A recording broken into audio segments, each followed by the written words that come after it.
Baik, Assalamualaikum warahmatullahi wabarakatuh.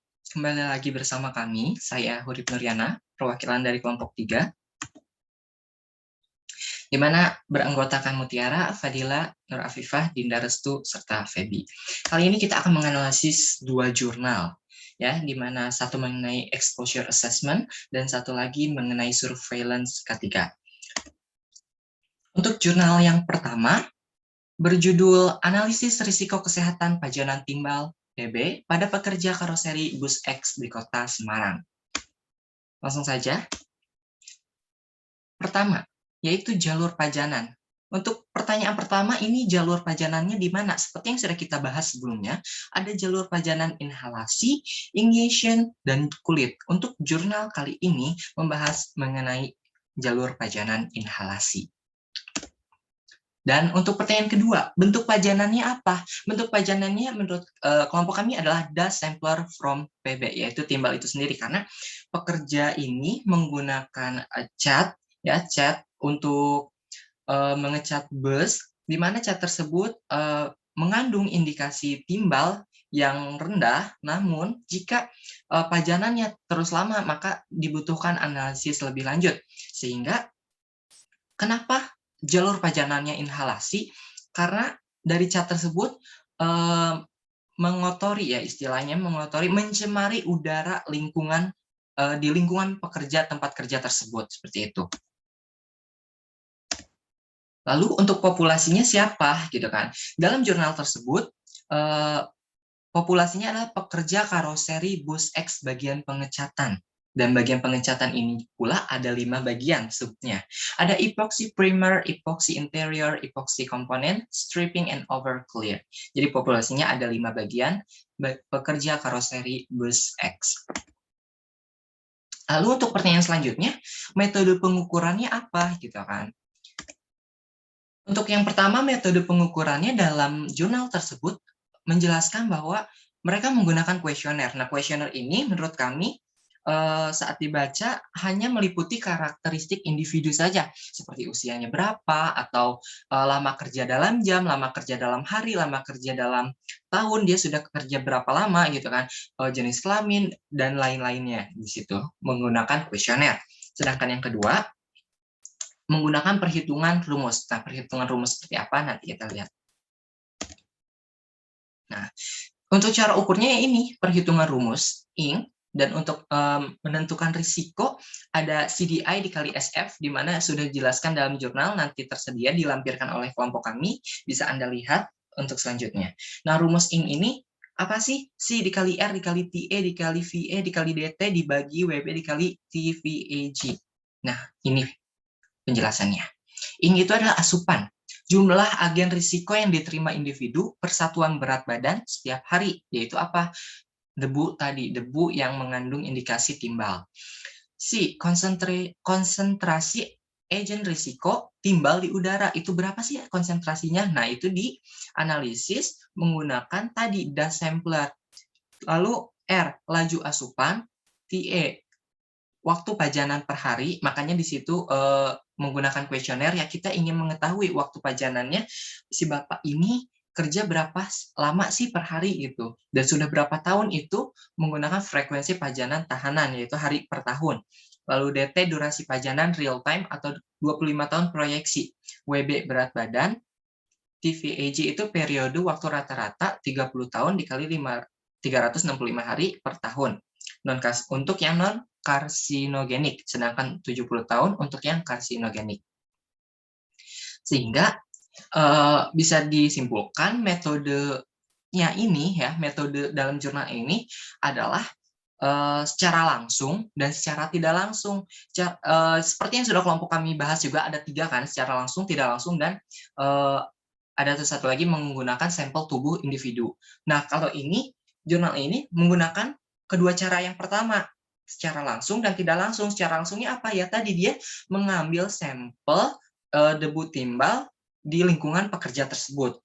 Untuk indirect measurement-nya, ya ini, yaitu menggunakan rumus mengestimasi. Oke, bisa dilihat lagi oleh kelompok kami, ya, materi kelompok kami sebelumnya ada 3, di mana direct, indirect, sama yang menggunakan sampel dari tubuh pekerja. Nah, sedangkan jurnal ini menggunakan yang kedua pertama, secara langsung dan secara tidak langsungnya. Secara tidak langsungnya ya ini adalah pengukuran rumus, estimasi seperti itu. Lalu cara menentukan dampaknya di jurnal ini bagaimana? Dijelaskan tidak? Ternyata dijelaskan melalui nilai RQ dan nilai ECR. Nah, ini tabelnya, interpretasinya sudah dijelaskan dalam jurnal, namun tidak terlalu mendetail bagaimana menghasilkan sebuah nilai seperti ini. Yang jelas, untuk menentukan dampaknya itu membandingkan nilai RQ dengan nilai ECR. Sehingga dalam hasil dijelaskan bahwa risiko pada bagian stripping lebih besar dibandingkan risiko bagian epoksi interior, lebih besar dibandingkan risiko bagian epoksi primer, lebih besar risiko bagian epoksi komponen, dan lebih besar risiko bagian oven clear. Maksudnya apa? Maksudnya dari atas sampai bawah atau dari nomor 5 sampai nomor 1 itu adalah paling berbahaya atau paling berisiko sampai yang risikonya ringan gitu ya, atau rendah. Sehingga dapat disimpulkan untuk risiko yang paling berbahaya ada pada bagian stripping, seperti itu. Nah, lanjut kita menganalisis jurnal kedua. Jurnal kedua ini mengenai surveillance K3. Judulnya adalah Detecting Non-Hard Hat Use by a Deep Learning Method from Far-Field Surveillance Videos. Jadi, mendeteksi orang yang tidak menggunakan helm atau helmet keselamatan ya, dengan metode pembelajaran lebih dalam, secara jarak jauh, menggunakan surveillance video. Nanti kita lihat lebih lanjut. Nah, metode surveillance keselamatannya apa? Kan kita keselamatan, kesehatan. Nah, untuk di jurnal ini lebih mengutamakan keselamatan, ya kan? Nah, metodenya dibagi menjadi 3.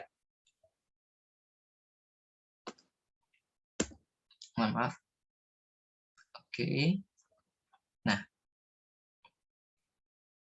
yang pertama, a deep learning method from far-field surveillance videos. Jadi, metode ini tuh metode pembelajaran secara lebih mendalam ya terhadap surveillance yang dimana menggunakan media video seperti itu.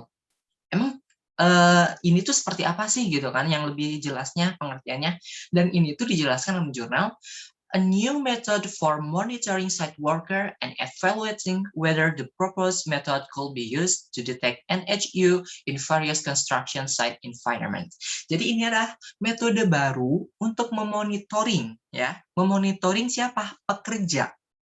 Selain memonitoring dan juga mengevaluasi, ya kan? Dengan tujuan metode tersebut, apakah bisa ya mendeteksi NHU yaitu non-helmet use, ya kan? Dia menggunakan helmet atau enggak, di mana di lingkungan konstruksi kerja yang berbahaya. Oke, jadi metode ini tuh memonitoring pekerja dan mengevaluasi tujuan dari metode tersebut. Bisa nggak sih mendeteksi seorang pekerja yang berada di lingkungan konstruksi berbahaya, apakah dia menggunakan helmet atau tidak, seperti itu. Dan untuk alatnya seperti apa? Alatnya adalah kamera pengawas yang terintegrasi sensor dengan sinyal Bluetooth. Nah, namanya apa? Namanya The Faster RCNN. Langkahnya gimana kan pertanyaannya tuh? Langkahnya adalah yang pertama. Firstly, the features of a photograph are extracted. The network then applies the CNN method to process the wall image with several convolutional layers and makes pooling layers to produce a convolutional feeder map. Jadi pertama, fotonya itu diekstraksi dari mana? Dari video kan? Kamera pengawas itu dalam bentuk video. Nah, video tersebut diekstraksi menjadi foto-foto. Oke, dan foto-foto tersebut diekstrak, dimasukkan ke network jaringan dan di-apply oleh si metode tersebut, the CNN metodenya, lalu diproses seluruh the wall image, seluruh foto itu diproses, di mana nanti dibagi menjadi dideteksi, ya kan? Ini bagian apa, seperti itu. Lalu langkah kedua. The second module is a deep fully convolutional network that use the filter to propose region. Nah, seperti ini. Yang kedua, dibagi-bagi dulu nih. Oh, ini tuh adanya di bagian pekerja mana sih? Ini tuh di bagian lingkungan kerja mana gitu. Udah dibagi-bagi, dia mendeteksi oh bahwa foto ini tuh ada di bagian misalkan pengecoran gitu. Ini foto ini tuh ada bagian ini, dia mendeteksi juga sampai ke situ.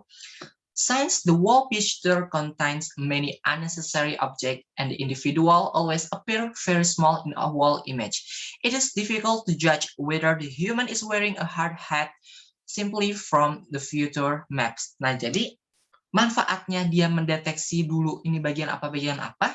Misalkan kamera pengawas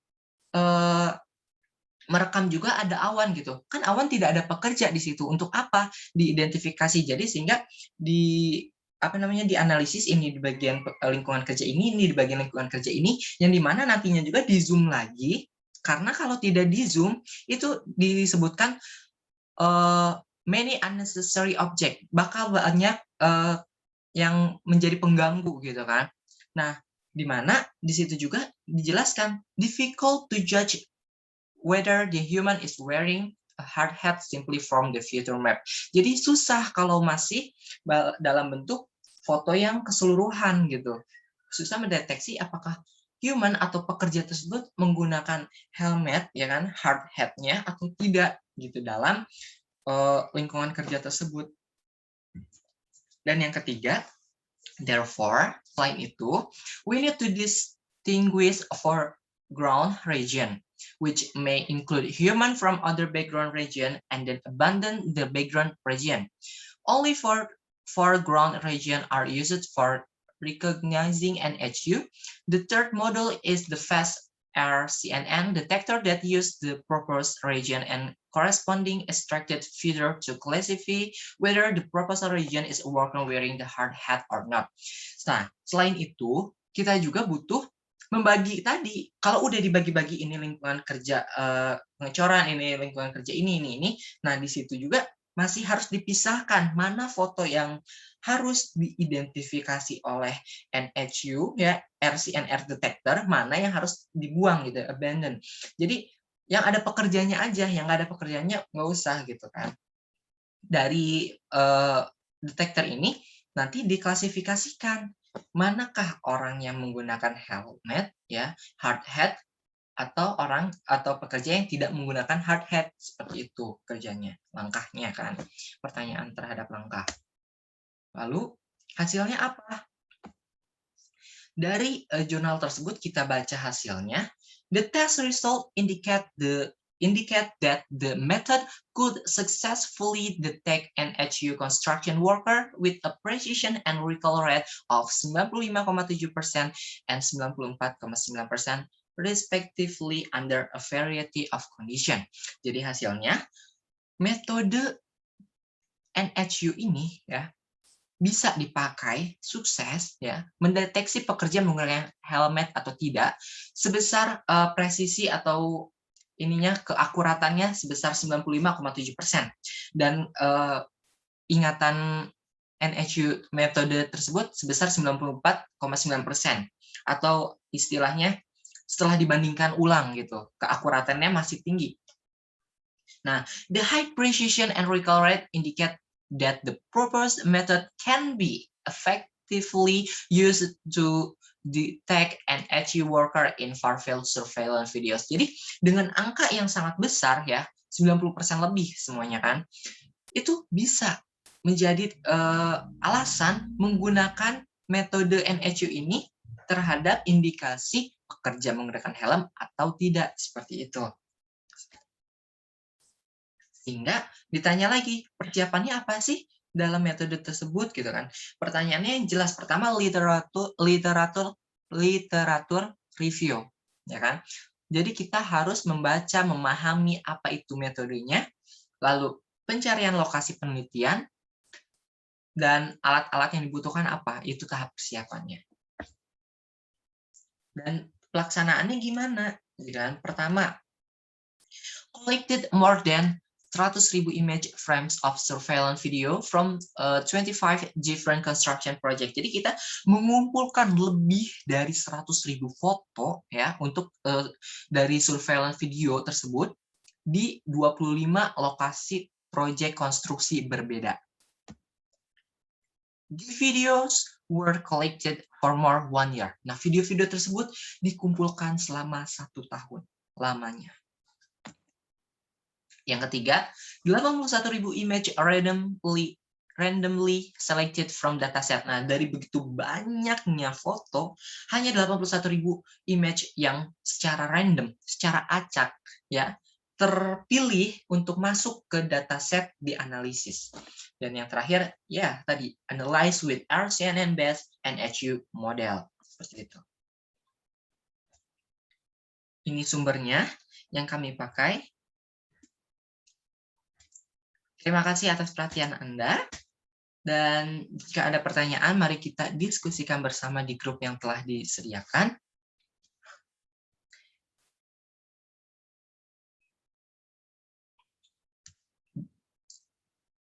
Dan ini bentuk fisik dari jurnal yang kami pakai.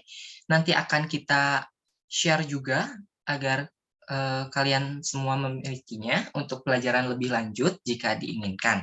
Nah, judulnya Analisis Risiko Kesehatan Pajanan Timbal PB pada Pekerja Karoseri Bus X di Kota Semarang oleh Raisa Selwiastuti, Yusniar Hananide, dan Oni Setiani. Untuk jurnal kedua yang mengenai surveillance K3, kita menggunakan jurnal internasional. Kita di sini sedikit belajar, mohon maaf jika masih banyak kesalahannya. Dengan judul Detecting Non-Hard Hat Use by a Deep Learning Method from Far-Field Surveillance Videos oleh Chi Fang, Heng Li, Xiao Chun Luo, Li Yunding, Han Bin Luo, Timothy M. Ross, Wang Peng An. Seperti itu, nanti akan kita bagi. Baik, sekian penjelasan dari kelompok kami. Kurangnya mohon maaf, kami sama-sama belajar. Semoga bermanfaat.